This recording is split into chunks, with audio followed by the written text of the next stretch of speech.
Baik, terima kasih Wali Mul dan Nur Intan. Bismillahirrahmanirrahim. Assalamualaikum warahmatullahi wabarakatuh. Selamat pagi dan salam sejahtera Auda. Alhamdulillah bersua kita kembali hari ini dan terima kasih atas kesetiaan Auda menyaksikan Rampai Pagi menerusi lintas langsung dari daerah Tutong. Dan untuk makluman Auda juga, keadaan cuaca di daerah Tutong dalam keadaan yang baik dan amat cerah saja pada pagi ini. Jadi didoakan semoga segala urusan yang hendak Auda lakukan akan dipermudahkan dan dilancarkan selaras dengan perancangan yang Auda harapkan. Auda seperti biasa dari daerah Tutong akan mengongsikan beberapa makluman semasa mengenai acara semasa yang akan berlangsung di sekitar kawasan daerah Tutong, iaitu pada hari Ahad 29 Oktober 2023 akan diadakan majlis pengundian dan pemilihan calon ketua Kampung Birau dan Kebia Mukim Kiudang daerah Tutong di mana akan mengambil tempat di Dewan Sekolah Rendah Birau Mukim Kiudang daerah Tutong dan insyaAllah akan bermula pada jam 8 pagi sehingga 11 pagi. Manakala untuk makluman yang seterusnya juga pada hari Ahad 29 Oktober 2023, Majlis Perundingan Mukim Telisai akan mengadakan sambutan Hari Warga Emas 2023 bagi Mukim Telisai di mana majlis ini akan diadakan di Dewan Kemasyarakatan RBN Bukit Beruang daerah Tutong dan insyaAllah akan bermula pada jam 9 pagi hingga 12 tengah hari. Jadi apa yang diharapkannya agar kedua-dua acara ini yang akan berlangsung pada hari Ahad nanti akan dapat berjalan dengan lancar selaras dengan perancangan pihak penganjur. Bahawa itulah dua makluman semasa yang dikongsikan dan untuk seterusnya kita akan beralih untuk mengikuti satu bahan visual yang kami sediakan untuk edisi hari ini. Silakan.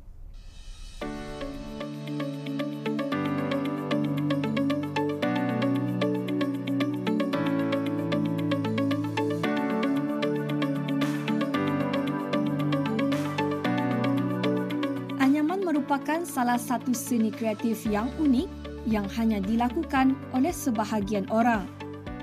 Kegiatan anyaman ini juga telah dibuat dari zaman dahulu lagi yang dilakukan untuk menghasilkan barang keperluan digunakan dalam kehidupan seharian. Salah satu seni anyaman yang terkenal di kalangan masyarakat Brunei adalah anyaman bakul. Selaras dengan peredaran zaman, penggunaan kelengkapan bakul ini telah pun melalui perubahan yang ketara yang menjadikan bakul ini produk kraftangan yang unik pada zaman sekarang. Apa yang menjadi impak dari perubahan ini adalah produk kraftangan ini menjadi barang komersial. Pada zaman sekarang, bakul anyaman ini tidak hanya untuk kelengkapan tetapi juga untuk perhiasan. Dalam masa yang sama, kreativiti ini dapat dipelbagaikan mengikut cita rasa tersendiri yang secara tidak langsung menjadikan produk ini mampu untuk menjana pendapatan. Ya, udah sekarang saya bersama dengan Babu Hajah Amalina yang akan mengongsikan kepada kita mengenai dengan cara dan juga langkah-langkah menghasilkan kraft tangan bakul ya dari anyaman. Jadi Sunut ingin ditanya dulu lah kepada Babu Hajah, apakah antara bahan-bahan yang diperlukan untuk menganyam bakul ini? Di antara bahan-bahan yang digunakan untuk membuat bakul adalah gunting, pelayar, ini untuk menarik tali supaya lebih kencang dan tangan tidak sakit. Tali, ini harawa, kata untuk membelah tali. Yang khas dari kadang bertempah tu sama sudip untuk menyucuk-nyucuk arah yang punya tu kalau membuat yang punya desain.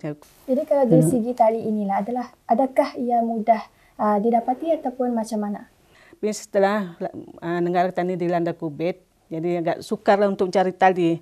Kelulusan pada masa itu ada satu tempat yang ada berjual tali iaitu di Tanjung Maya. Jadi di sana kami mengambil tali-tali untuk dibuat bakul.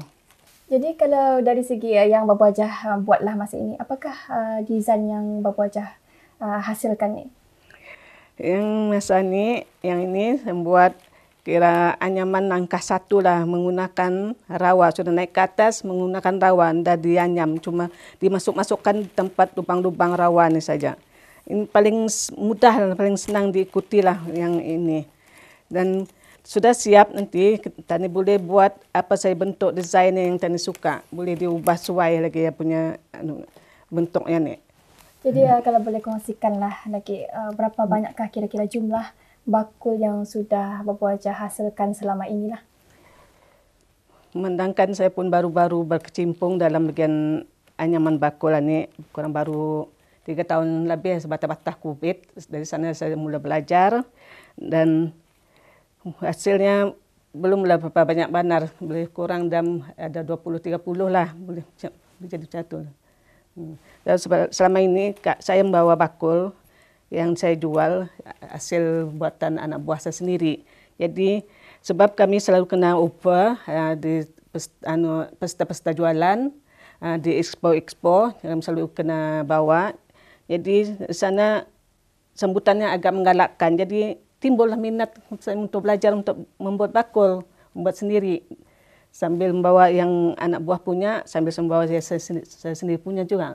Orang ramai lah ingin menumpah Bapak Wajah sendiri bakul anyaman ini.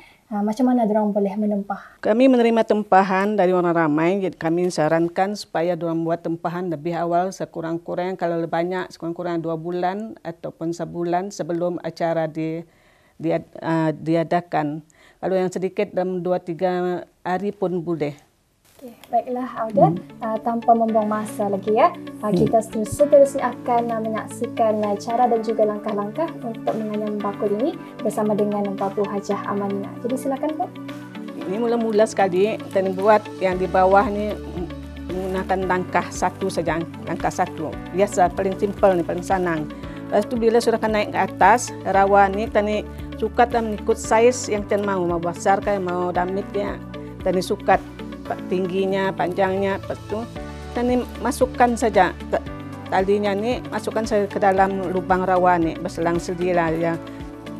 Ini teman-teman ya, mula keluar rawanya ni yang talinya. Lepas tu masuk ke dalam yang satu dalam, lepas tu ni keluar lagi. Macam itulah sampai habis. Seterusnya. Bila sudah habis untuk pertemuan di sini, yang sini tadi